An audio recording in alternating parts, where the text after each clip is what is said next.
नमस्कार दोस्तों, welcome to my channel Bihar FS.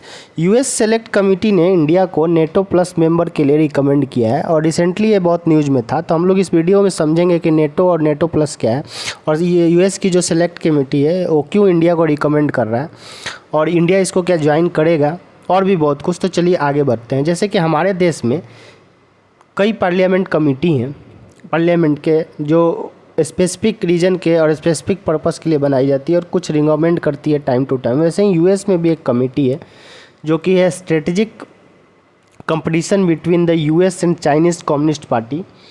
ये सेलेक्ट कमेटी के जो चेयरमैन हैं माइक गैलेश्वर एंड रैंकिंग मेंबर है जो राजा कृष्णमूर्ति। इस कमेटी ने अडॉप्ट किया है एक प्रपोजल को जिसमें इंडिया को नेटो प्लस ग्रुप में मेंबर बना देना चाहिए, ऐसा उन्होंने रिकमेंड किया है।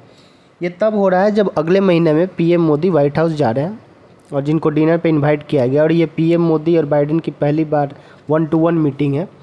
और इसका रीज़न दिया है इस कमेटी के द्वारा कि अगर चाइनीज़ कम्युनिस्ट पार्टी को कम्पीट करना है तो इंडिया को इसमें ग्रुप में लाना चाहिए। जैसे कि आपको पता है कि चाइना यूएस के लिए सबसे बड़ा थ्रेट है, क्योंकि रसिया यूक्रेन का कन्फ्लिक्ट के बाद रशिया पूरी तरह से यूक्रेन के साथ उलझा हुआ है। इसलिए यूएस का पूरा जो अभी कंसंट्रेशन है, पूरा ध्यान है चाइना पे। और रसिया ने यूक्रेन पे जैसे इन्वेजन किया वैसे ही चाइना भी ताइवान में फ्यूचर में इन्वेजन कर सकता है। इसका खतरा पूरे देश को, पूरे वर्ल्ड में बना हुआ है और यूएस को सबसे ज़्यादा ये खतरा बना हुआ है, क्योंकि चाइना लगातार मिलिट्री को बढ़ा रहा है और अपने मिलिट्री को मॉडर्नाइज कर रहा है। और चाइना ये बुली करते रहता है कि ताइवान चाइना का पार्ट है और ये लगातार कहते रहता है कि और उसको लेगा।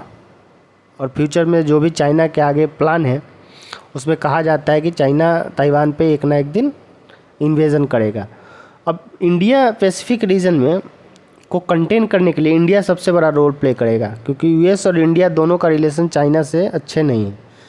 अब आते हैं कि नेटो क्या है। नेटो का मतलब है नॉर्थ एटलांटिक ट्रीटी ऑर्गेनाइजेशन। ये पॉलिटिकल एंड मिलिट्री अलायंस है जिसमें 31 कंट्री हैं, 31 देशों का ये ग्रुप है, जिसमें यूरोप और नॉर्थ अमेरिका के कुछ कंट्री हैं। ये 31 कंट्री हैं और इसको फॉर्म किया गया था 1949 में। और इसका जो लेटेस्ट मेंबर बना है वो फिनलैंड है। और ये मेनली सेकेंड वर्ल्ड वॉर के बाद बनाया गया था। जो अभी तक रसिया यूक्रेन का युद्ध चल रहा है उसका मेन रीज़न है ये नेटो, क्योंकि यूक्रेन नेटो को ना ज्वाइन करे यही मुद्दा था। जो आप देख रहे हैं इतनी बड़ी वॉर चल रही है इस यूक्रेन और रसिया के बीच। और इसका जो नेटो का हेडक्वार्टर है ब्रुसेल्स में है। और नेटो की जो नेटो का जो आर्टिकल 5 है वो इसकी इम्पोर्टेंस बढ़ा देता है, क्योंकि आर्टिकल 5 के तहत किसी भी नेटो मेंबर कंट्री पे अगर कोई एनिमी कंट्री अटैक करता है तो ऑटोमेटिकली ये आर्टिकल एक्टिवेट हो जाता है और ये माना जाएगा कि इसमें नेटो कंट्री पे नहीं, नेटो मतलब पूरे ग्रुप पे अटैक किया है। और ये सारे ग्रुप एक साथ जितने भी ग्रुप के कंट्री है वो सारे एक साथ आ जाते हैं। तो ये नेटो का सबसे बड़ी खासियत है। और दूसरा है अब नेटो प्लस। नेटो प्लस की बात करें तो ये जो यूएस के जो एलाइड कंट्री हैं, जो उनके मित्र कंट्री हैं, मित्र मुल्क हैं, उनका ये ग्रुप है। और ये मोस्टली कोऑपरेट करता है किसी भी सिचुएशन में।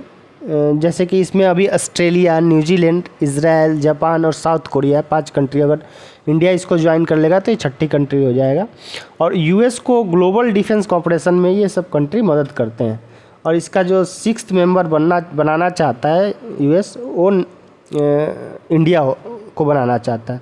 और नेटो में यूएस का रोल मेजर होता है, क्योंकि नेटो का जो बजट है उसमें फंडिंग जो कंट्रीब्यूशन है यूएस का 3/4 है कंट्रीब्यूशन, सबसे ज़्यादा कंट्रीब्यूशन यूएस का है। तो इसलिए यूएस का जो मेजर रोल है वो नेटो में है।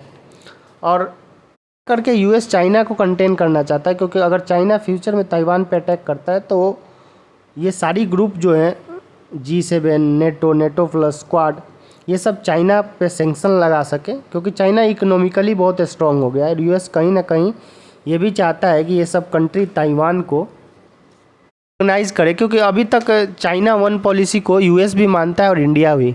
अभी तक वर्ल्ड के में ताइवान को बहुत कम देश ही हैं जो रिकॉग्नाइज़ करते हैं एज ए इंडिविजुअल कंट्री।